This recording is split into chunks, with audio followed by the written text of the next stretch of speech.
आज आम्ही सर्व शाळेतले सोबती अरविंद गंडवीर हायस्कूल योगेश्वरी इथे शिकलेले माजी विद्यार्थी रायगड सहलीनिमित्त इथे आलेले आहेत. सहल काय म्हणायची, खरं म्हणजे रायगड बघायची दरवर्षी इच्छा होते, दर महिन्याला इच्छा होती. आणि त्याप्रमाणे जेव्हा माझे मित्र मकरंद बाचल यांनी विषय काढला की 12-13 तारखेला रायगडवर येतो का, तर म्हटलं हो नक्की, माझं नाव तू गृहीत धर, मी येणार, किती कामं असू देत.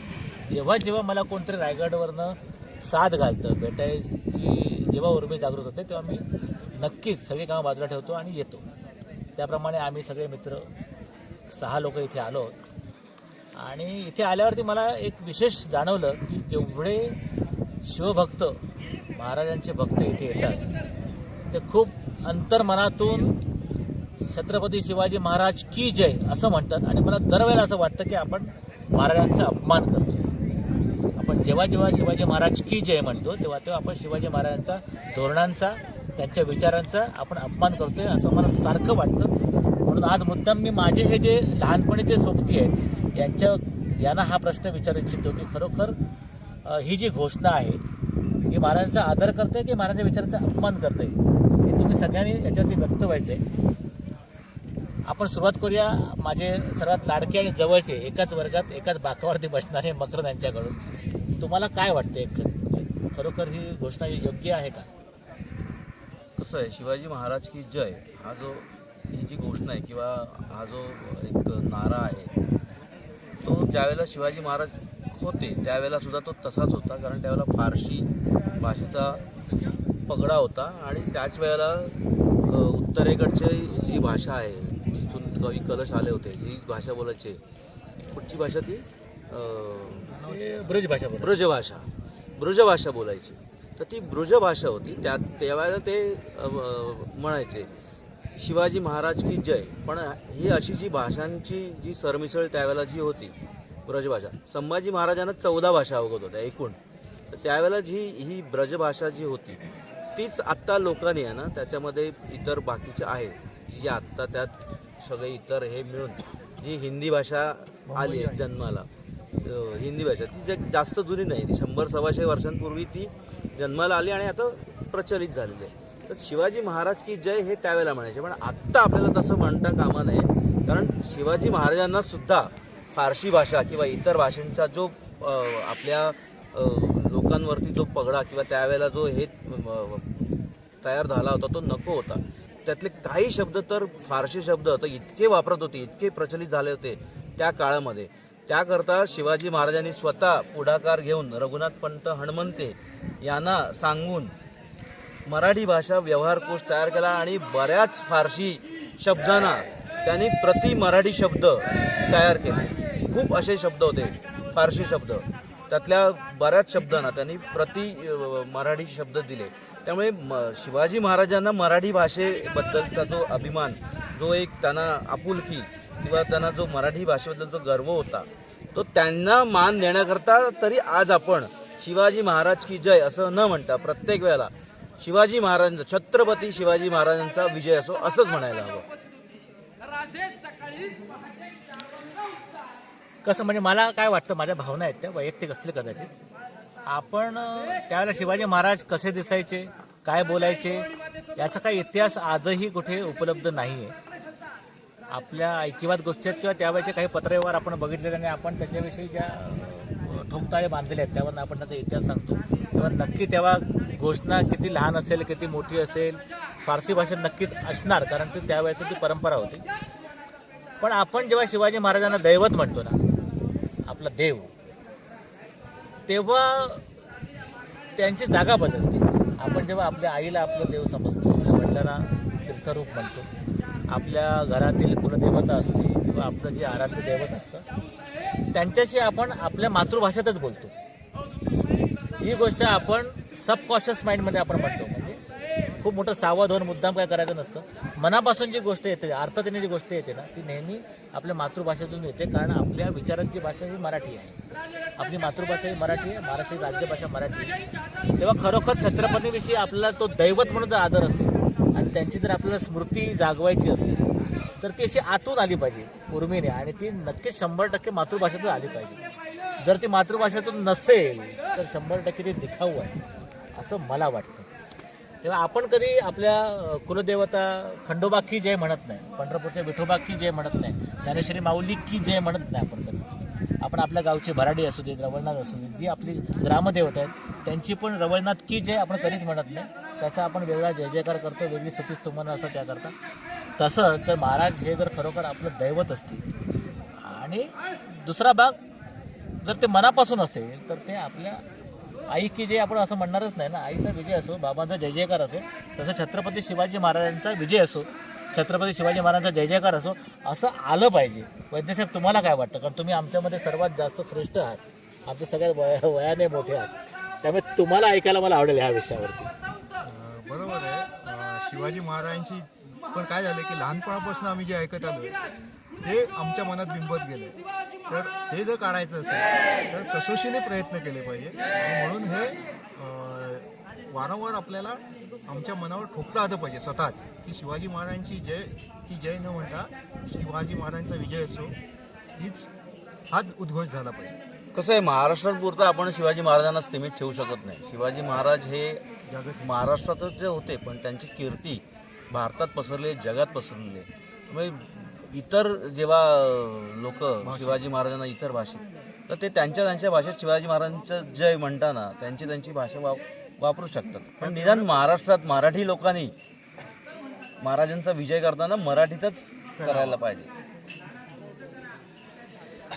महाराजांच्या मनामध्ये नक्की काय असेल आपण फक्त विचार करतो. जर महाराजांनी खरोखर फारसीची गुलामी संपवण्याकरता मराठी भाषेमध्ये राज्य व्यवहार कोश बनवला असेल तर त्यांच्या मागे त्यांचं काहीतरी धोरण होतं की महाराष्ट्रावरती जी गुलामी आहे उत्तरेतील तुर्क, अफगाण किंवा मोगलांची, ती जर संपवायची असेल त्यांची ती भाषा संपवली पाहिजे. महाराष्ट्राने स्वतःची जी भाषा आहे पारंपरिक हजारो वर्ष जुनी आहे ती भाषा रुजवली पाहिजे. पुन्हा एकदा लोकांच्या संवादातले जे परकीय शब्द आहेत ते कमी केले पाहिजेत आणि मराठी भाषेचं शुद्धीकरण झालं पाहिजे. असं काहीतरी महाराजांच्या मनात नक्कीच असावं.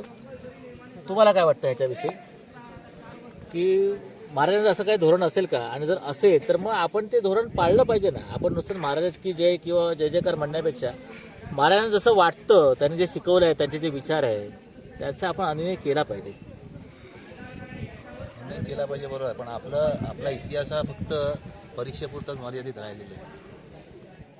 त्याचा प्रसार जास्तीत जास्त कशा पद्धतीने होईल आणि त्याच्यामागे त्यांची काय भूमिका होती राजांची, ही जेव्हा जनतेपर्यंत पोहोचेल ना त्याच वेळेला खऱ्या अर्थाने आपण त्या दृष्टिकोनात पावलं टाकू असं मला वाटतं. कारण आत्तापर्यंत इतिहास जर कोणा मुलाला विचारलं तर तो म्हणतो हे धडे पाठ केले, सनावळ्या पाठ केल्या, नाही तर मी परीक्षेत उतरून आलो त्याच्यानंतर पुढे काहीच नाही. ते चालू जर राहिलं, त्याच्या पुढे शिक्षण झाल्यानंतर सुद्धा इतिहासाबद्दल माहिती मिळत राहिली ना तर मला वाटतं आपण काहीतरी त्याबद्दल प्रगती करू शकतो. भारतात खरोखर ना हिंदी किंवा फारसी म्हणूया आपण, त्याच्यापेक्षा जुन्या प्राचीन अशा खूप भाषा होत्या. आजही त्या कुठे ना कुठे जिवंत आहेत आणि आपण सातत्याने मानसिक गुलामगिरीत गेल्यामुळे ना त्या भाषा संपत गेल्या. आणि थोडक्यात कसं झालं, ज्याची सत्ता त्याची भाषा आपण स्वीकारत गेलो. जेव्हा फारसी आले म्हणजे तुर्क, अफगाण किंवा मुघल आले तर आपण त्यांची भाषा, कारण ते राजे होते, सत्ताधारी होते, त्यांचे शब्द यायला लागले, आपण ते स्वीकारले, आपल्याला त्यात मोठेपणा वाटायला लागला. ब्रिटिश आल्यावरती आपण ब्रिटिशांची गुलामगिरी केली, इंग्रजी शब्द आपल्यामध्ये जास्त रोळलेत. तसं आत्ताही उत्तरेकडे लॉबिंग जास्त मोठं आहे. उत्तरेकडेचे लोक जास्त सत्ताधारी म्हणून आपल्यावरती मिळवत आहेत आणि आपण पण त्यांना खुश करण्याकरता किंवा तेच श्रेष्ठ असं मानून त्यांची भाषा श्रेष्ठ मानू लागलो आहे. आणि म्हणून मग उत्तरेतल्या पट्ट्यातील जी त्या राजकारणाची भाषा ठरवली आहे हिंदी, ती आपण स्वीकारत चाललो. कुठेतरी मनामध्ये ती आपल्याकडे एक न्यूनगंड आपल्या भाषेविषयी निर्माण झालेला असतो आणि ह्यातून कुठेतरी हे असं की जय वगैरे गोष्टी निर्माण होतं असं मला सातत्याने वाटतं. तुम्हाला एकंदरीत काय वाटतं की आपण कुठच्या पातळीवरती जाऊन आपल्या भाषेचं शुद्धीकरण करू शकतो आणि ह्याच्याकरता आपण खरोखर काय करतो आहोत का? शासन म्हणून जाऊ देत, लोक म्हणून आपण काय करतो आहोत का? भाषेचं शुद्धीकरण नक्कीच महत्त्वाचं आहे. आता झालं आहे काय की आपला देश किंवा राज्य 18 पगड जाती आणि 18 पगड भाषांनी वेढलेला आहे.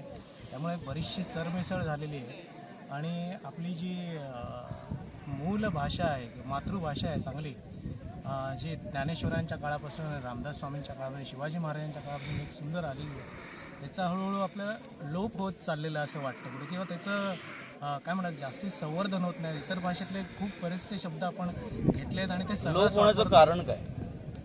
नाही, इतर भाषेचे शब्दांनी आपल्यावर मारा केलेला असं मला वाटतं. इतर भाषेच्या शब्द संस्कृतीने ते आपण पटकन उचललेले आहेत आणि आपले जे अभिजात शब्द वगैरे आहेत ते आपण विसरलेले आहेत, ते कालबाह्य करून मुळात टाकले काय मराठी वृत्ती आहे, म्हणजे महाराष्ट्र आणि बंगाल भारतात हे लोकांना परत लगेच ॲडॉप्ट करणारी आहे. म्हणजे मल्टी काय म्हणतात त्याला, कदाचित ते Cosmopolitan शब्द culture हे वापरायला पटकन सोपे असतील adopt करतात. किंवा त्यांनी आपल्यावर भरपूर वर्ष तेच राज्य जर केलं. म्हणजे आता आमच्या इथे सत्ता आमच्याकडे गाजवली. सुद्धा मी केंद्र सरकारमध्ये आहे, आमची जेव्हा बदली होते आत्ता माझ्याकडे सुद्धा माझा असिस्टंट कमिशनर हा हैदराबादमधनं आहे, पण तो मराठी भाषा तो अजून हिंदीतच बोलतो, कारण आम्हीच त्याच्याशी हिंदीत बोलतो. पण हाच जर तो चेन्नईत गेला, माझा दुसरा एक मित्र चेन्नईमध्ये गेला, तर त्याला ॲडॉप्ट करणं एवढं कठीण झालं की ते हिंदी किंवा ऐकतच नाही. इंग्लिश आता काय आहे, पर्यायाने आमचं टॅक्सेशन डिपार्टमेंट आहे, त्यामुळे इंग्लिशमध्येच आमचं, कारण आमचा व्यवहार हा इंडस्ट्रीशी होतो आणि इंडस्ट्रीची जी भाषा आहे ती इंग्लिश असते, त्यामुळे इंग्लिश हा आमचा बेस आहे. पण त्यातनं सुद्धा आमची जी राजभाषा वगैरे आहेत त्यातनं आता ते पण व्हायला पाहिजे की केंद्र सरकार समजा ते काय म्हणतात तामिळमधले, हिंदी आहे पण आमची तामिळ भाषा पण तेवढीच महत्त्वाची, आणि त्यामुळे ते जे आपापसात बोलतात, म्हणजे खालच्या स्तरावरचे लोक हे लोकलच असतात, ते काय बाहेरनं आलेले नसतात, तर ते सुद्धा हिंदी ॲडॉप्ट करतच नाहीत, फक्त इंग्लिश आणि तामिळ. म्हणजे थोडक्यात मराठी भाषेबद्दल बोलायचं झालं तर मराठी भाषा बोलणारे किंवा जे मराठी महाराष्ट्रीयन लोक हा, महाराष्ट्र लोकांनी इन्सिस्ट केलं पाहिजे की आपण त्यांच्याशी बोलताना मराठीतच बोलायचं. इतर त्यांना कळतं लोकांना त्यांच्यावर झालेल्या संस्कारांमुळे इतर लोकांना सामावून घेणं किंवा त्यांना सहकार्य करणं प्रत्येक गोष्टीमध्ये, त्यांना आपल्या घरात जागा देणं, बोलण्यापेक्षा व्यवहारात आपण खूप त्यांना केलंय. ही जी वृत्ती आहे, जी चांगली वृत्ती इतर वेळेला म्हणता येईल, पण ती आपल्या संस्कृतीकरता आणि आपल्या भाषेकरता मारक ठरले. Yes, correct. कारण मी पण स्वतः गुजरातमध्ये गेलो होतो, तर तिथनं मला जे समन्स आलं होतं केंद्र सरकारचा, ते गुजरातमधनं आलेलं, गुजरातीतनं, आणि मला गुजराती अजिबातच माहीत नाही. मग मी माझ्या बॉसला विचारलं होतं की हे काय आहे, तर त्याने मला ते इंग्लिश ट्रान्सलेट करून दिलं. मी तिकडे गेलो नवसारी स्टेशनवर उतरलो, आणि कारण पोर्ट माहीत नव्हतं, आपण फर्स्ट टाईम जात होतो, पहिल्यांदाच जात होतो, तर तिकडे मी आपल्याला मुंबईची हिंदी असं माहिती ना, इधर किधर कैसा आहे तर ते बघत राहिले असं, म्हणजे त्यांना गुजरातीतच सांगणं अपेक्षित आहे. तिथल्या लोकल जनतेला जे आहे, स्थानिक जनतेला गुजरातीत भाषा करणं. पण त्या मानाने आता मी पुण्यातही जातो, महाराष्ट्रीय लोकांची टेंडन्सी होत चालली की दुसऱ्यांची भाषा परत लगेच ॲडॉप्ट करतो आपण. म्हणजे हा म्हणाला तसं काही आपला तो गुण असेल, पण एका अर्थाने ते वाईट पण आहे.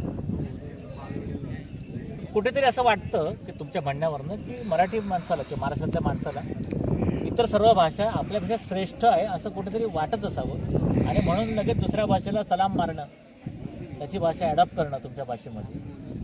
अधिकारी पण जे येतात, तुम्ही आता केंद्र शासनाचे अधिकारी आहात, GSTमध्ये तुम्ही कार्य करता, अधिकाऱ्यांना पण हा गैरसमज आहे की संपूर्ण राष्ट्राला आपल्या हिंदी समजते, गैरसमज आहे. केंद्र शासनाचा कायदा काय म्हणतो की सर्व राज्यातील विविध भाषा वैविध्य टिकलं पाहिजे, आणि त्या राज्यामध्ये त्या भाषेला प्राधान्य दिलंच पाहिजे. तिथला राज्यकारभार त्या भाषेत 100% झाला पाहिजे, हे प्रत्येक राज्याचा कायदा आहे. भाषेचा कायदा आहे प्रत्येक राज्याचा. मी फक्त महाराष्ट्रात म्हणत नाही की माझी भावनेच्या आहारी जाऊन ही मागणी नाही आहे. कर्नाटकलाही वाटतं की माझा राज्यकारभार 100% कानडीत झाला पाहिजे. तो तुळू लोकांचा विचारही करत नाही, ती भाषा एकदम वेगळी आहे तरी विचार करत नाही तो. बेळगावमध्ये पण 100% कानडीचा प्रसार झाला पाहिजे, शिक्षण झालं पाहिजे. तिथला राज्यकारभार बेळगावातल्या महानगरपालिकेचा हा 100% कानडीत झाला पाहिजे, हे त्यांचं कायदा आहे. आणि ते दंडुकेशाही करून ते अंमलात आणतात. तर तुम्ही बोर्ड मराठीत लावला तरी काढून उचलून फेकून जाऊन टाकतात. महाराष्ट्र हा सर्वाधिक जास्त लढवय्या लोकांचा देश आहे, पण महाराष्ट्रामध्ये भाषेविषयी अनास्था आहे. स्वतःची भाषा त्याला का कमी वाटते? आणि शास्त्राने जर विचार केला तर महाराष्ट्रातली मराठी आहे ना, ती साधारणतः माझ्याकडे जे पुरावे आहेत त्याप्रमाणे 2300 ते 2500 वर्ष जुनी जी पुराव्याने माहिती आहे, त्याच्या आधी पण असणार ना. भाषा का रातोरात जन्माला नाही आलेली. म्हणजे ती भाषा सोडून आपण एक 100-125 वर्षाचा इतिहासही नाही अशी एखादी हिंदी एवढ्या पटकन ॲडॉप्ट करतो, आणि परत लोकांना इतरांना समजावतो ती केंद्राची भाषा. केंद्र त्रिभाषा सूत्रीकरण वापरतं, त्याच्यामध्ये प्राधान्याने तुम्हाला स्थानिक भाषा वापरली पाहिजे, नंतर हिंदी आणि अपवादात्मक इंग्रजी असा तो त्रिभाषा सूत्राचा कायदा आहे. तरी आपण गुजराती अधिकारी तुमच्यापैकी आणि तुम्ही मराठी अधिकारी आपसात बोलताना गुजराती तरी बोललं पाहिजे किंवा मराठी भाषेत बोललं पाहिजे, पण तुम्ही बोलता हिंदी भाषेमध्ये, तिसरी भाषा. तर तुम्ही लोकांनी सगळ्यांनी मिळून हिंदीला लिंक भाषा करायचा जाणीवपूर्वक प्रयत्न चालवलेला आहे. हिंदी लिंक भाषा होता कामा नये किंवा होऊच नाही. आपण एक दुवा आहोत मागची पिढी आणि पुढच्या पिढीला जोडणारा. मागची पिढी आपण म्हणूया बाबासाहेब आंबेडकरांची पिढी होती आणि पुढची आता इंग्रजी माध्यमात जी मुलं चालली त्यांची पिढी असणार आहे.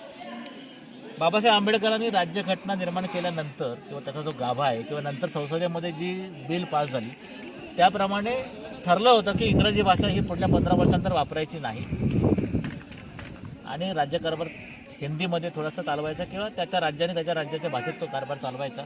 तसं काही झालं नाही. इंग्रजीचं वर्चस्व वाढत गेलं आणि मग जे स्थानिक जनता आहे त्यांना किंवा जे अधिकारी आहेत ज्यांना इंग्रजी बोलता येत नाही ते मग आपसुकच मग हिंदीकडे वळतात.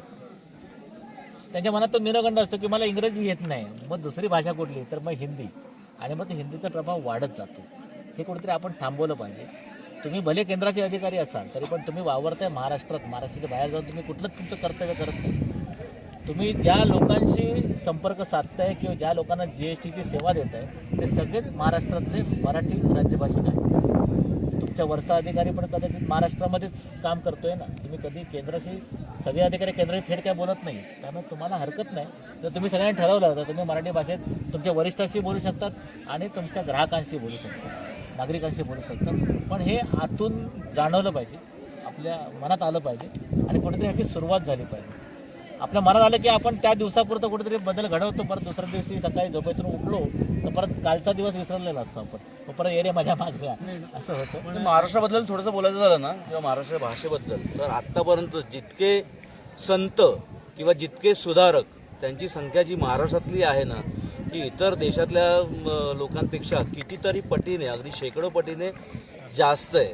त्यामुळे इथला महाराष्ट्र आहे ना हळूहळू सुधारत गेला आणि सुधारणेमुळे संपन्न होत गेला, सगळ्याच बाजूने संपन्न होत गेला. आणि जेव्हा कुठलंही राज्य जेव्हा संपन्न होत जातं ना, तिथे सुधारणा चांगल्या होतात, तेव्हा इतर जे राज्यातले लोक असतात जे पूर्ण मागासलेले असतात, मग ते रोजगाराच्या निमित्ताने किंवा इतर काही निमित्ताने किंवा ह्या राज्यामध्ये शिक्षण खूप चांगल्या दर्जाचं आणि चांगलं मिळतं, मग ते शिक्षणाच्या निमित्ताने किंवा असे अनेक क्षेत्र आहेत त्याच्या निमित्ताने ते इथे येतात, इथे वसतात आणि मग त्यांची एक भाषा, यांची एक भाषा, त्यांची एक भाषा, असं करत एक नवीन भाषा किंवा एक नवीन किंवा जी सोयीस्कर पडेल अशी भाषा लोक बोलायला लागतात. आत्तासुद्धा आपण जी मराठी बोलतो ती 15 वर्षांपूर्वी तशी नव्हती, त्याच्याही पेक्षा 30 वर्षांपूर्वी तशी नव्हती, त्याच्याही पेक्षा 60 वर्षांपूर्वी तशी नव्हती.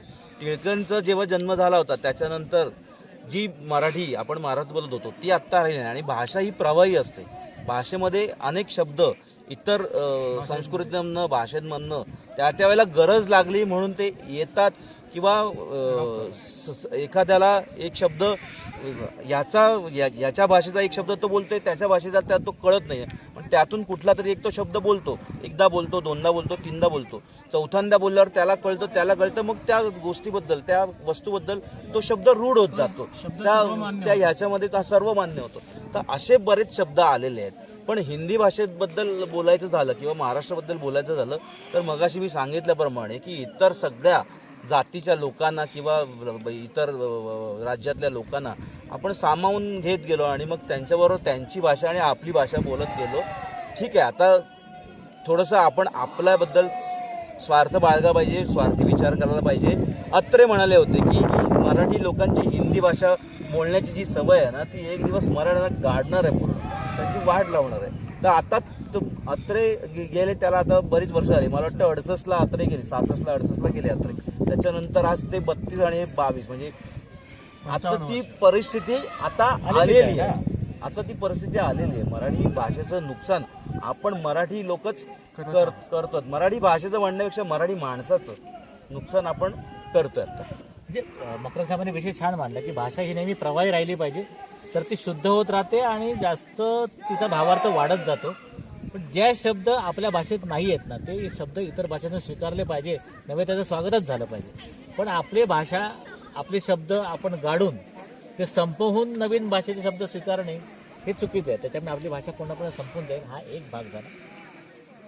शिवाजी महाराजांच्या ठिकाणी आपण आलो तर शिवाजी महाराजांचे चित्रपट जेवढे आहेत ना, त्याचा एक विषय माझ्या डोक्यात चालला होता की शिवाजी महाराजांचे चित्रपट आपण ज्या महाराष्ट्रात बघतो त्याची इतर व्हर्जन असतात. म्हणजे तो कन्नडमध्ये पण बनवला जातो, तामिळमध्ये पण तो भाषांतरित होतो, तेलुगूमध्ये भाषांतरित होतो. पण जेव्हा तो पिक्चर तामिळमध्ये ज्या भाषांतरित होतो ना, तर त्यावेळेला औरंगजेब जे बोलतो ना ते तामिळ भाषेत बोलतो. कारण तामिळ प्रेक्षक वर्ग आहे, त्यांना ते समजलं पाहिजे. औरंगजेब जे बोलतो किंवा त्यांचे सरदार जे बोलतात ते तामिळ भाषेत बोलतात, तामिळ डब केलेल्या पिक्चरमध्ये. पण जेव्हा महाराष्ट्रामध्ये मराठीमधला जो पिक्चर असतो ना त्याच्यामध्ये औरंगजेब मराठीत बोलत नाही,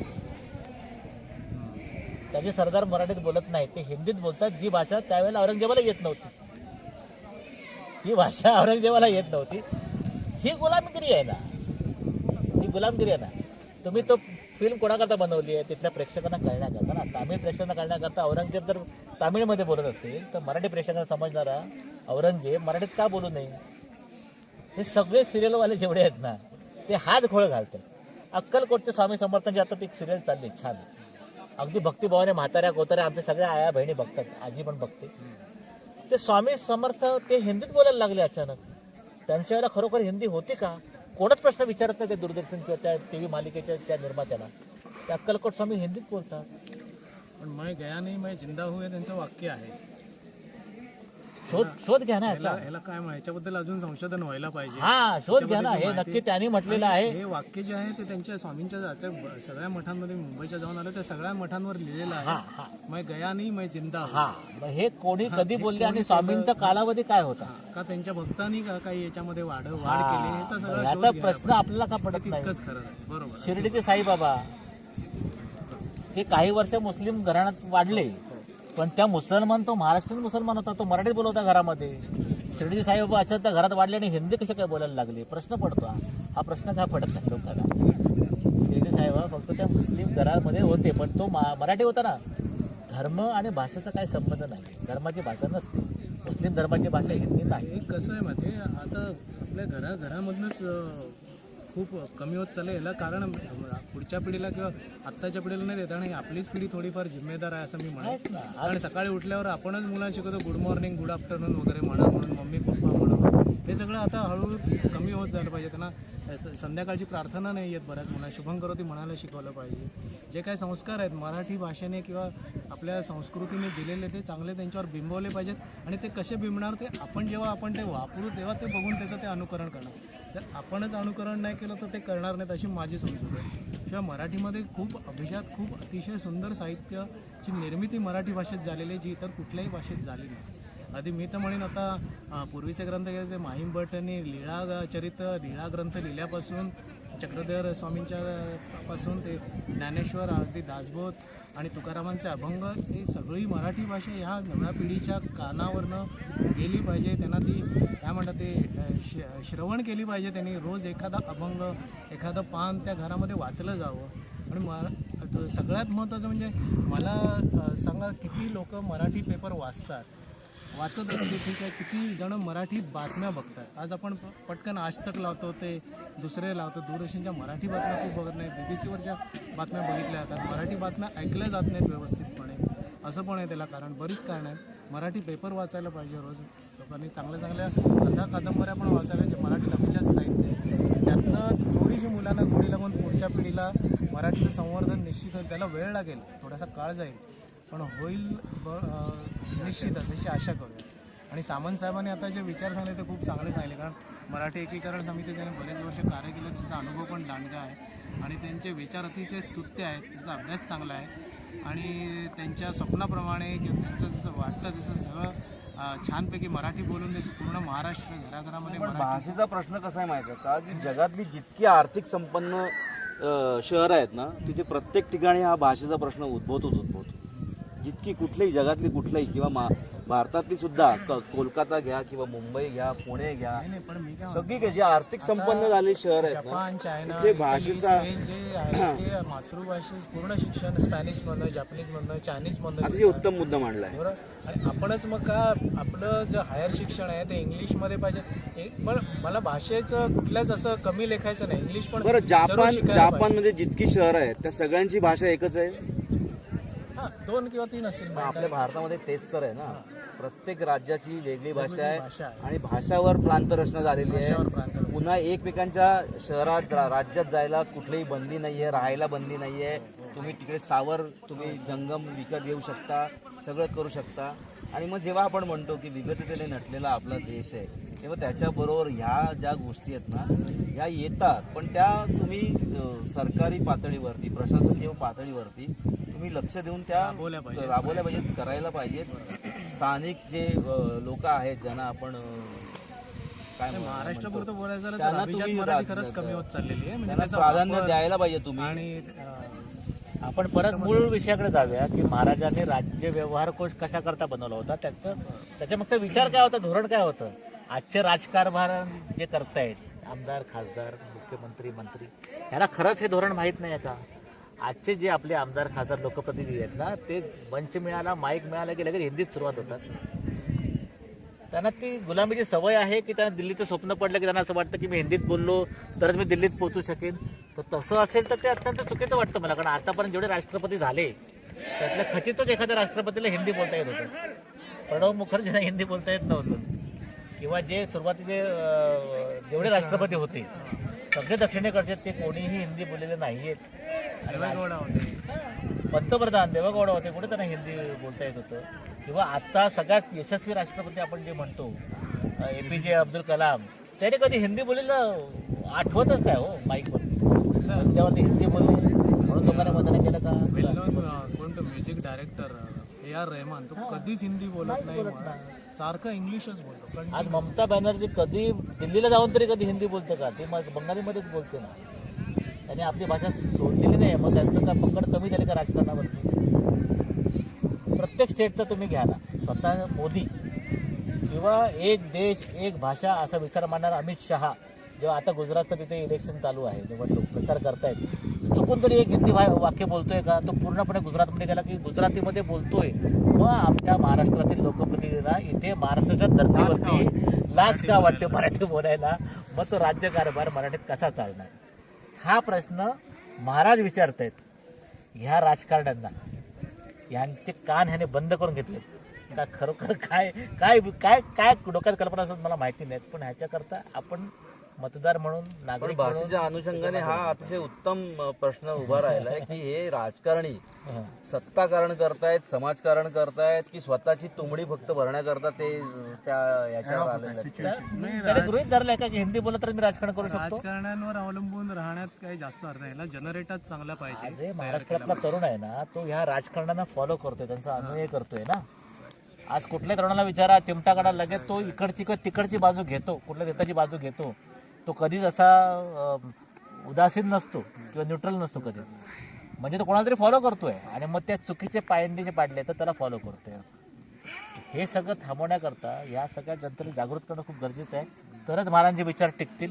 पुन्हा एकदा तुमच्याकडे मी येतो हा विषय घेऊन. एक मुद्दा परत मला मांडायचा आहे. महाराष्ट्रामध्ये हिंदीचा एवढा प्रभाव वाढण्याचं कारण चित्रपट, हिंदी चित्रपट, बॉलिवूड झालं. बॉलिवूड. आणि एक आहे की दोघांची लिपी हे येते, देवनागरी आहे ना, आणि त्यामुळे आणि शब्द बरेच कॉमन आहेत. म्हणजे तामिळ आणि हिंदीमध्ये बॉलिवूडमुळे आणि बॉलिवूड चित्रपट हे जे माध्यम आहे हे जगातल्या सगळ्याच लोकांमध्ये लोकप्रिय असल्यामुळे तसं ते इथेही लोकप्रिय आहे. आणि संगीत आहे भरीसभर, इतर ठिकाणी नसतं संगीत. संगीत हा विषय असल्यामुळे महाराष्ट्रामध्ये हिंदी चित्रपटामध्ये त्याचा प्रभाव, हिंदीचा प्रभाव जास्त पडला लोकांवर. आणि मग ते घरामध्ये पण अरे कैसा आहे, राजकीय चल रहा है, असं ते जो एक सुरू झाला भाषा अशी वेगळीच तयार झाली. हा. पुन्हा एकदा मूळ विषयाकडे की महाराजांच्या चाकरीत अनेक मुस्लिम होते असं मोठमोठ्याने सांगणारे खूप लोक आहेत का. ते महाराजांशी कुठल्या भाषेत बोलत असतील. नाही तेव्हाच कशाला, आत्ताच तुम्ही गेलात ना कोल्हापूरला जा किंवा छोट्याशा गावात जा, सांगलीला जा, मी महाराष्ट्रातला सांगतोय, बाहेर सुद्धा आहे, सांगलीमध्ये जा, महाराष्ट्रामध्ये जा, तो माणूस एवढं अस्खलित मराठी बोलतो आणि आपण त्याला विचारलं चुकून नाव काय आपलं, तेव्हा तो मुसलमान आहे किंवा तो हे आहे, तेव्हा आपण आश्चर्य करतो शहरातील लोक, अरे हा इतकं अस्खलित मराठी बोलतोय. म्हणजे अजूनही मराठी सगळीकडे बोलतातच. म्हणजे जे आफ्रिका किंवा आखाताकडनं जे आले होते तेच फक्त वेगळ्या भाषा बोलत होते, फारसी बोलत होते. इथला जो धर्मांतरित झालेला माणूस आहे ना, त्याने धर्म बदललाय. भाषा नाही बदलली त्यांनी. महाराष्ट्रातला माणूस जो धर्मांतरित झाला तो मराठीच आहे ना, तो कुठेच तुर्की किंवा फारसी शिकायला गेलाय. अगदी कोकणी मुसलमानांची नावं आडनावं आतून सुद्धा मराठी आहेत ते आणि घरात सुद्धा मराठीमध्येच बोलतात मी ते, आता पूर्ण महाराष्ट्र फिरतो ना, मराठीच बोलतात ते. 60-70च्या वरची जेवढी माणसं आहेत ना, त्यांना हिंदी नाही समजत. मुस्लिम, मी मुस्लिमांच्या गोष्टी चर्चा करतो मी त्यांना हिंदी नाही समजत. मुस्लिम लोकांना जे 70च्या पुढच्या आहेत त्याला ते हिंदी अजिबात समजत नाही, ते थेट मराठीत बोलतात, त्यांना हिंदी समजत नाही. मग हा अपभ्र किंवा काय म्हणतात त्याला अफवा कुठून आली किंवा हे लोकांनी गैरसमज कुठून आले की मुसलमान म्हटलं की हिंदीत बोललं पाहिजे, ईद मुबारक करायची तर हिंदीतच केली पाहिजे, हे त्याला शुभेच्छा का देऊ शकत नाही है ना. हे प्रश्न पडतो आपल्याला. म्हणून महाराजांचे विचार खूप महत्त्वाचे आहेत. महाराजांनी काहीतरी धोरण ठेवलं असेल की जोपर्यंत स्थानिक भाषा त्याची पकड येत नाही तोपर्यंत गुलामगिरी संपणार नाही. स्थानिक भाषेतून ज्ञान मिळालं पाहिजे, स्थानिक भाषेत व्यवहार झाला पाहिजे. पैसे देणारा जो मालक आहे ना त्याची भाषा ही स्थानिक असली पाहिजे, मराठी असली पाहिजे, तर जो पैसे घेणारा चाकर आहे ना तो मराठीत बोलणार. आपल्या भागात कसं झालं आहे की पैसे देणारा हा गुजराती मारवाडी, आपण मग त्याच्या भाषेला रिस्पेक्ट करतो, आपल्या गुजराती मारवाडी येत नाही मग आपण त्याची हिंदी बोलतो, ते काय ते वेगळी भाषा बोलायचा प्रयत्न करतो. कुठेतरी आजही या राज्याचा मालक म्हणून आपण सगळ्यांनी मराठीत बोललं पाहिजे. मराठीत ज्ञान कसं मिळेल, आताच ते इंजिनिअरिंगची जे पदवीचे विषय आहेत तर ते आता मराठी भाषेमध्ये बरेचसे आता सुरू केलेले आहेत. काही ठिकाणी आता वैद्यकीय अभ्यासक्रमसुद्धा मराठीत सुरू झालेला आहे. तर हे ज्ञान देणारी भाषा जशी मराठी होत जाईल ना तेव्हा ही आपली नवीन पिढी आहे ना ती मराठी भाषेमध्ये प्रवेश पण करेल. मराठीमध्ये आता कळलं तुमचे वर्डिंग जे आहेत ते मराठीमध्ये लिहून ग्राह्य धरले पाहिजे. कोर्टामध्ये माझा अनुभव आहे, सगळ्या कोर्टाला आग्रह करतो मराठीतच बोला. इंग्लिशचं ग्राह्य धरायचे सत्यप्रत म्हणून, पण आता मराठीमध्ये पण माझ्या बहुतेक जी केसेस आहेत ना, जेव्हा मी विवादात उभा राहतो तेव्हा समोरच्या वकिलाला मी सहज हरवतो, कारण तो हिंदी भाषिक असतो आणि माझी मराठी भाषा सोडत नाही. त्याच्यामध्ये त्याचा अर्धा पराभव झालेला असतो. हा एक खूप मोठा आपला सकारात्मक विषय आहे. तर पुन्हा एकदा वळूया आपण महाराजांकडे, की महाराजांनी हा विचार दिलेला आहे की आपण आपलं स्वराज्य निर्माण करतो, म्हणजे स्वभाषा पण आली त्याच्यामध्ये, स्वसंस्कृती आली, स्वपरंपरा आली, स्वतःचे सण आले, हे सगळे टिकवून धरले पाहिजे. स्वतःचं साहित्य आपल्या भाषेत जे अफाट जे ज्ञान आहे, जे कथा कादंबरी अभंग दोहे किंवा काव्य जे आपल्याकडे आहे, गाथा सप्तशती हा 2000 वर्ष जुना काव्यसंग्रह मराठी भाषेतच आहे. इतर कुठल्याही भाषेमध्ये आजपर्यंत एवढा जुना काव्यसंग्रह सापडलेला नाही. एवढी जुनी भाषा ज्याला आपण म्हणतो की अभिजात भाषा, ही टिकवायची असेल तर महाराजांचे विचार आज खरोखर खूप गरजेचं आहे. आपण सगळ्यांनी आपापसात आणि आपल्या राज्यामध्ये जोपर्यंत आहोत तिथपर्यंत आपण मराठीतच व्यक्त झालं पाहिजे, मराठीत संवादित राहिलं पाहिजे आणि जिथे जमेल तिथे इतर भाषांना रोखण्याचा प्रयत्न केला पाहिजे. असं केलं तरच महाराजांचे विचार पूर्णत्वात पोचतील असं मला वाटतं. आज मला वाटतं आजची चर्चा इथेच थांबवूया आणि पुन्हा पुढच्या प्रवासाला लागेल. अजून गड पूर्ण बघायचं बाकी आहे, बरीच ठिकाणी आहेत. आपल्याला आज रात्र होणार एवढं नक्की. एवढंच बोलतो. सगळ्यांचे आभार. शिवाजी महाराजांचा विजय असो. छत्रपती शिवाजी महाराजांचा विजय असो. नमस्कार.